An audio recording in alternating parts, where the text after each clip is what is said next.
Hello everyone, welcome to Toyeen Talks. How you doing? Thank you for watching. Till I'll see you in my next video. Stay safe, stay blessed. I love you. Bye. That you are deceiving them, but because of the tap into their financial treasure, because of the tap into their financial pressures, because you are reading on their emotional susceptibility, because you know that they are susceptible to whatever you are telling them. You know they are vulnerable. So when they tap into their vulnerability, you come and be lying to them. You are giving them emotional trauma. You are giving them emotional challenge. Do you understand? You are giving them false hope from your side when you know that you have hit a roadblock. You cannot come around and tell them the truth.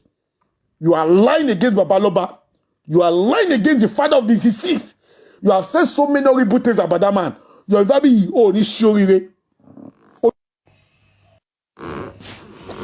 You are very olórí burúkú ni.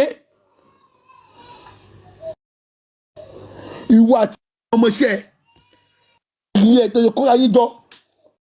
Tó gbé mama mú bàbá yẹn, ẹ máa sọ sábẹ́ trailer, ẹ máa bu kesigan iga ta ló wọ́n sọ pé ta ló mọ bàbá rí, ta ló mọ rí ọmọ ẹ pé ọmọ ẹ náà ṣe justice fún pé kìnìkan pé ìwọ́gò ò ṣe justice fún ọmọ ẹ náà pé òkàn fún orúkọ ọmọ ẹ ní olórí burúkú. Ṣebí you say you are popular. Why tó ṣe lo justice for Mohbad tó ṣe lo justice for Fabiyi, your cousin that was killed by the cultist.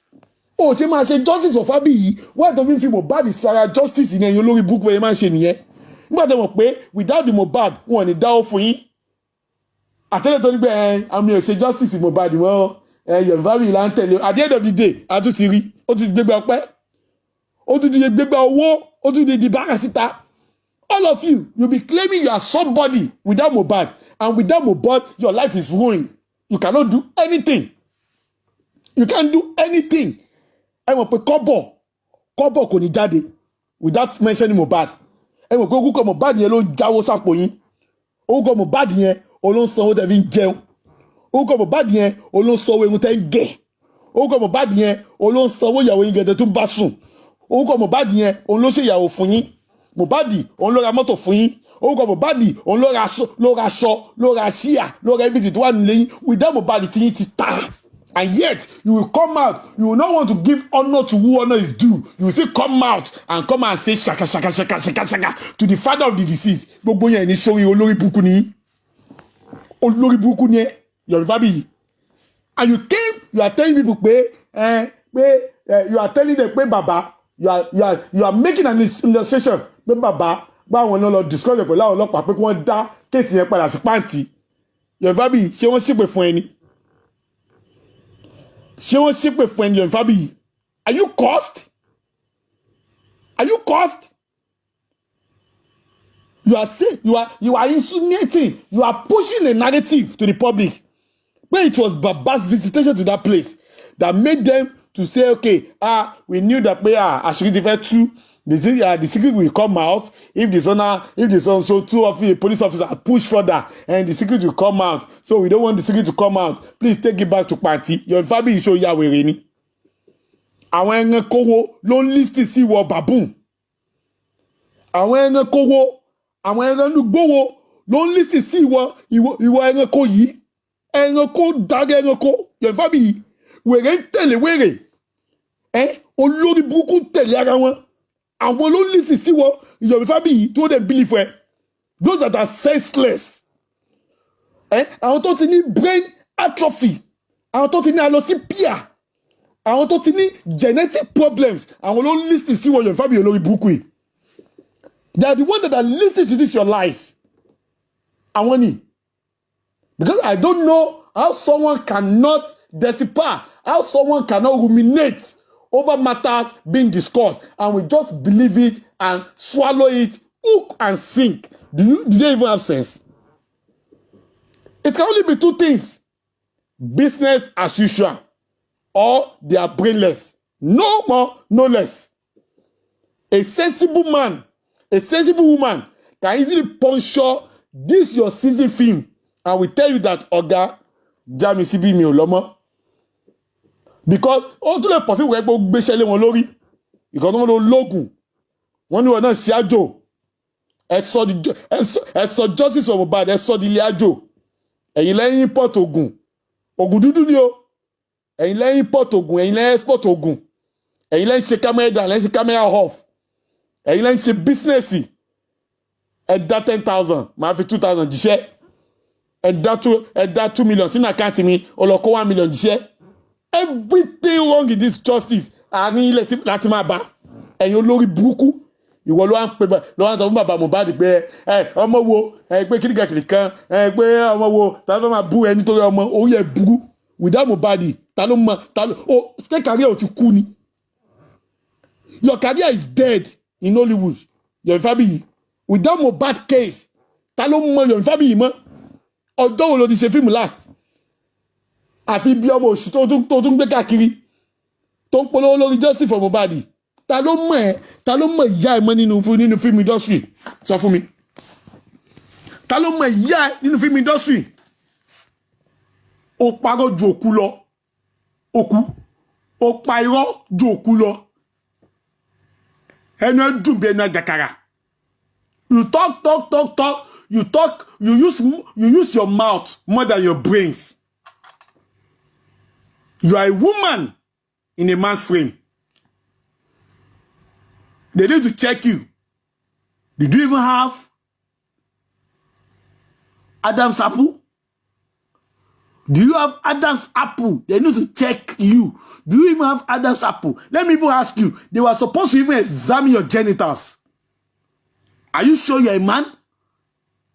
Are you sure you are a man? Are you sure you are not a woman? Are you sure you are not a woman? Because your physique portray that, even your attitude, the way you talk, does not signify that you belong to the race of the manhood. Huh? The way you talk does not portray you as being a man. We have women that are more sensible than even you. We have women that can culture themselves verbally. We have women that can ruminate over things before they come to the public to give it out. What you do is to talk. Why would you be talking? What have been told of taja lojani now? O gbọ́dọ̀ polówó ọjà. Because when we talk about polówó onírìtà, you know what you are doing just for Mohbad is to showcase yourself. You want to push yourself out there. You want to displace the family of the deceased. You want people to see you as the only way to get justice. You are there for the financial gains. Owó iná ni. Owó ni. Lẹ́yìn owó ni. I could remember concerning the CCTV. You said, o máa ní láti gbé engineer tó máa lọ with the CCTV yẹn tó máa gbé jáde ó lè máa gbà tó 5 million naira olórí burúkú. Before they say something, you'll be mentioning money. Before they say something, you'll be mentioning money. Odua sodi ọjọ́ Òyìnbó. Ó wá sodi ọjọ́ Òyìnbó. Come and nani owó ni. Where is your selfless service as a human rights activist?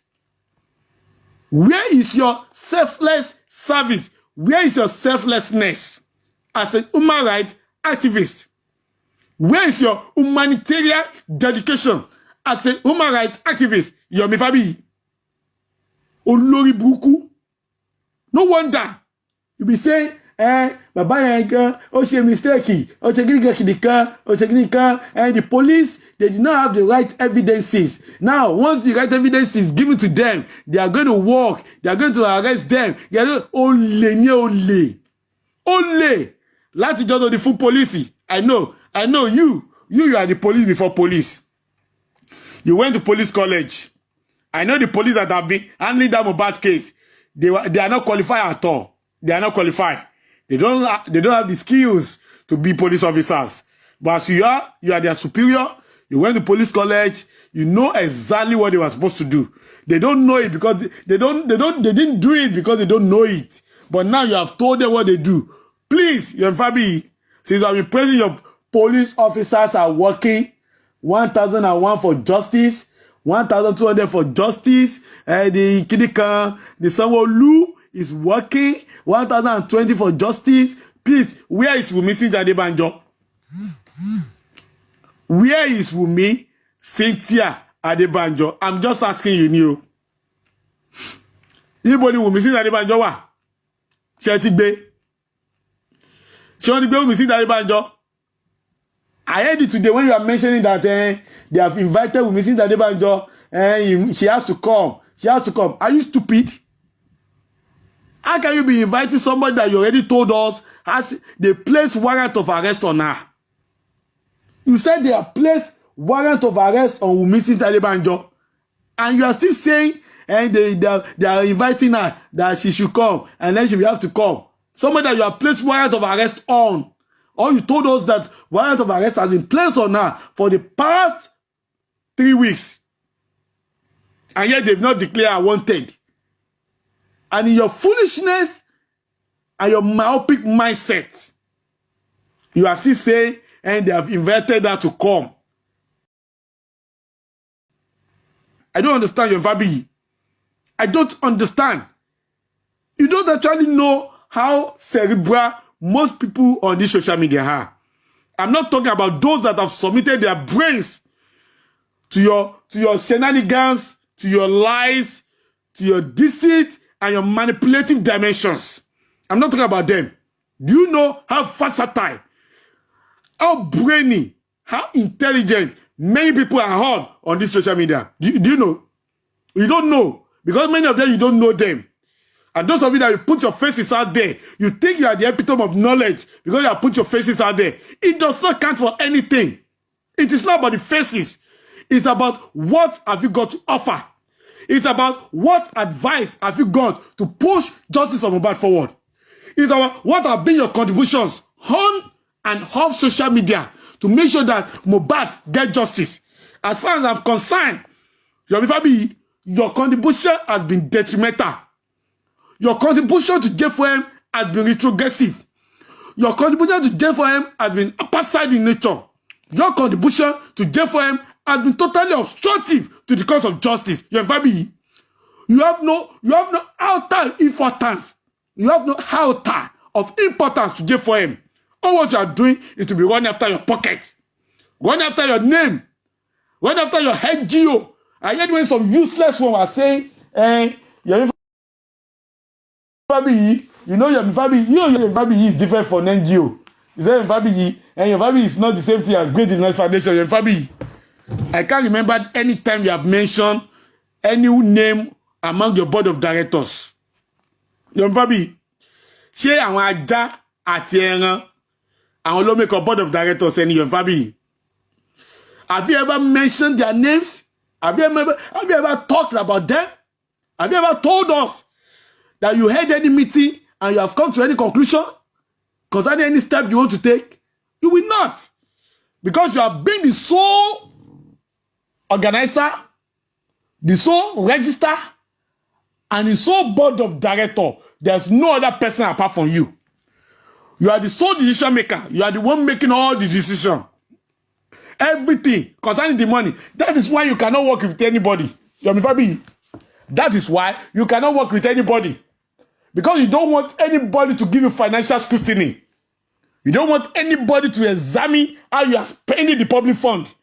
You don't want anybody to tell you, why did you do this? Why did you do that? And that's why you told the fools that you cannot do accountability. This same useless nitwit, these brainless morons that you told you could not do accountability, they were the ones that were asking Babaloba for accountability. Shey Yahweh ni. Shey Yahweh ni. Yomi that does not have any tie, does not have any genetic tie with Mohbad, does not know how Mohbad was born, does not know how Mohbad grew up, does not know how the father toiled day and night to see Mohbad through before he hit the stardom, before he hit the limelight. You gave him money, he was telling you he will not do any accountability for you. But you gave the father money into the GoFundMe. you had the guts to be asking him for accountability. Àwọn àgbà níní olè kan tún sọ pé accountability tí bàbá ṣe yẹn wípé kò tí sí nǹkan tó kàn ó bóun tí màá máa bẹ̀rẹ̀ accountability o olè olórí burúkú ẹ̀kọ́ kó